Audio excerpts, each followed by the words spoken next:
What's up, guys? Today I thought it would be fun to take a look at some angry reviews. The other day I was on Amazon and I just saw a lot of people hating on this product that I was looking at, and it made me think about growing up in smaller towns. You don't have as many options as bigger cities, so you tend to make your voice heard about things that you don't like, because when you live in a small city, you don't have a lot of options. So you want every experience that you have to be the best experience ever. And when you eat at a place that's bad, it feels like it's 10 times worse than it would be in like New York City. Because in New York, you know there's thousands of other places you can go to. But in a small town, you can't just go to another Target or go to another McDonald's. You're lucky you have one of them. Because of that, there's an absolute goldmine of funny reviews that come out of small towns. Restaurants are usually a pretty good place to start. So let's start off with restaurants. This is for a local pizza parlor, and it says, "I took a first date here because I really wanted it to be the last date. Unfortunately..."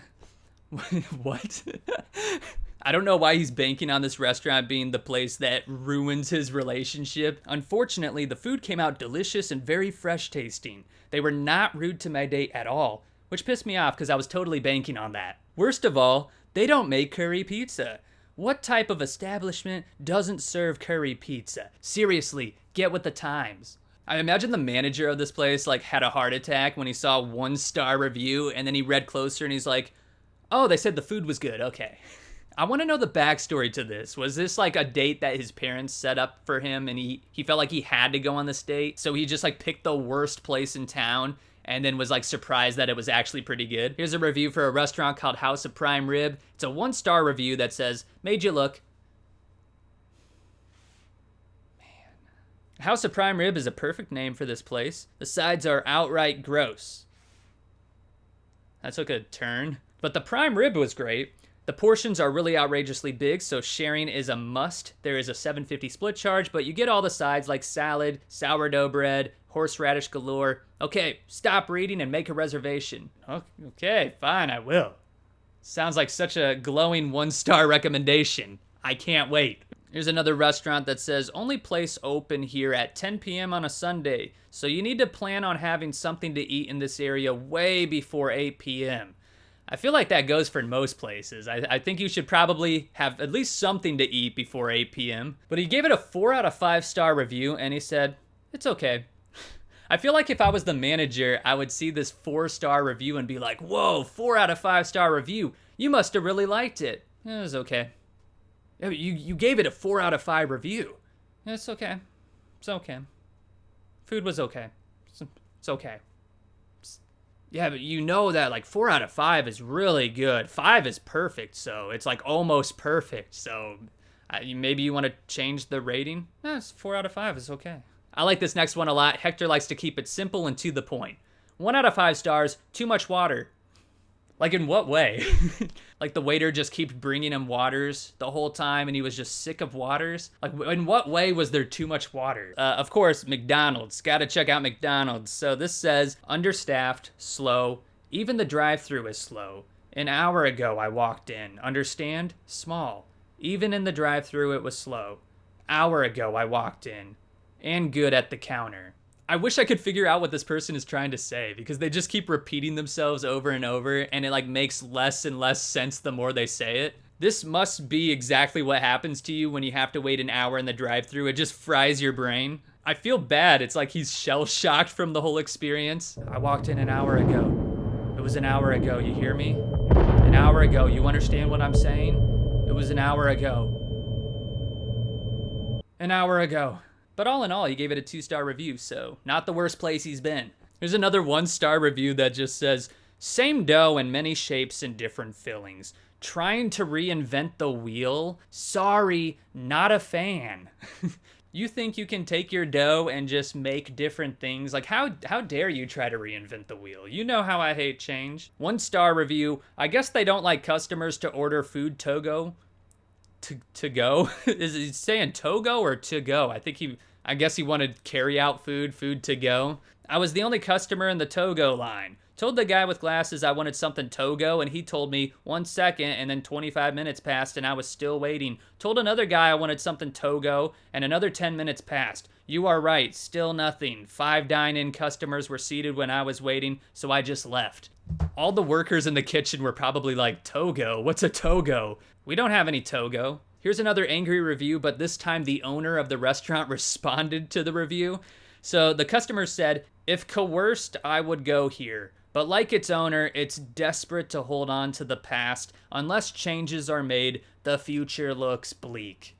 And then the owner said, "Wow, we had 400 customers that would disagree with that. It's the oldest restaurant in the state. I bet it's here long after you. Please don't be coerced again."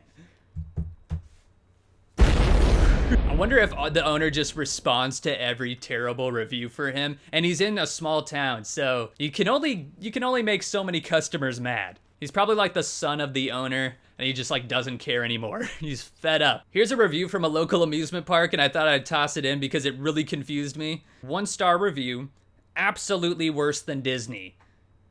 I don't know why your expectations was Disney level. I would hope that this would be worse than Disney. I don't want to go to Disney and spend thousands of dollars and then the whole time be like, man, I wish I was back at that local amusement park. Their rides were so much better. Millions of people in super long lines. I've been there. There's no way there was millions of people. I guess if you wait like 20 minutes in a line, that's an absolute nightmare. You couldn't even use the water park because it was a 2-hour line to use the changing rooms. The food lines were about 25 minutes long each. Also, and here's where I get so confused. Also, hide your smokes, because there's a 16-year-old who tries to take them out of your bag.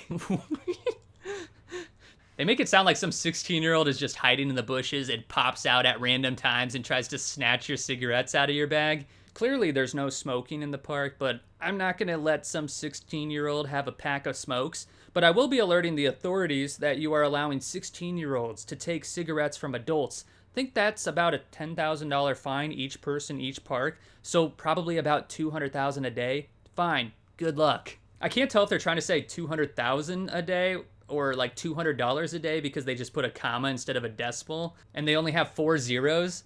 So most of these are going to be restaurant reviews, but this one I thought I would throw in because I found it while looking for restaurant reviews, and it's for a funeral home.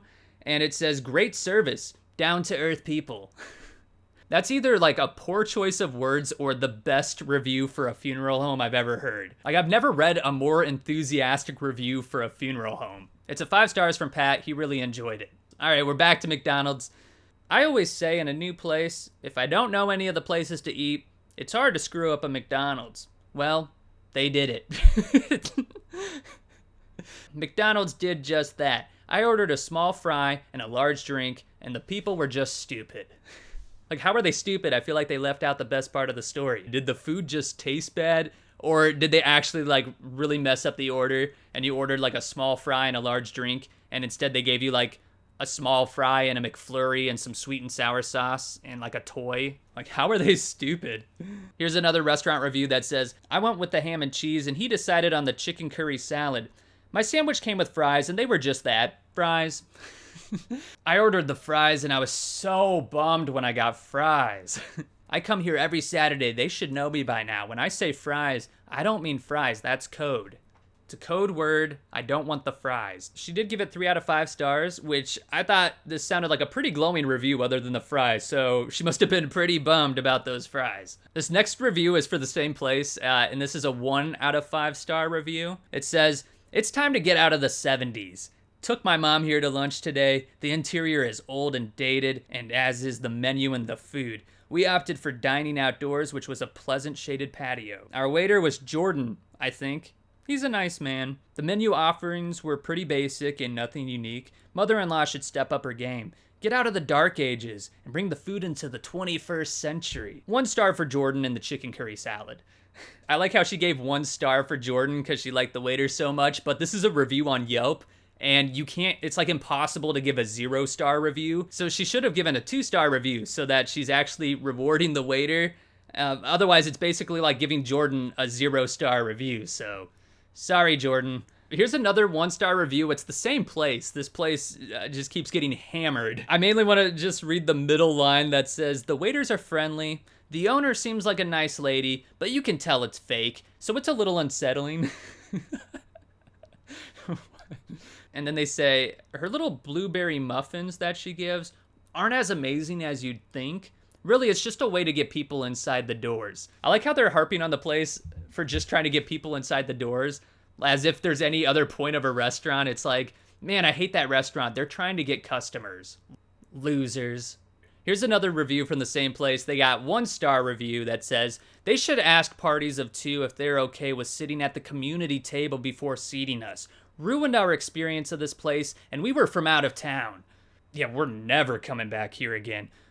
Mostly because we're from out of town, but also because we hate sitting next to people. But mostly because we're from out of town.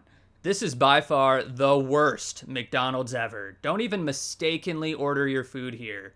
You'll wait forever. Smiley face. You can tell they felt like a little bit guilty by the end of this review, so they just put in like a little smiley face just to soften the blow a little. Here's another McDonald's. 1 star for the food I received at the drive-thru today. I ordered 2 of the grilled chicken snack wraps, and the chicken in both of them was grilled to a crisp and rubberized. The only good thing was that the manager refunded my money when I presented it with no questions asked. 3 stars. It definitely sounds like a 3-star experience. Nothing was good about it, so they gave 3 stars for the manager doing the only thing that a manager is required to do, which is to give you your money back if you don't like something. This one's my favorite. 1 star. It's a McDonald's. So that's it for the bad reviews. If you enjoyed the video and you're new here, consider hitting that subscribe button and giving the video a like. It really does help out. And as for me, I'm going straight to McDonald's and complaining about too much water. So catch you next time.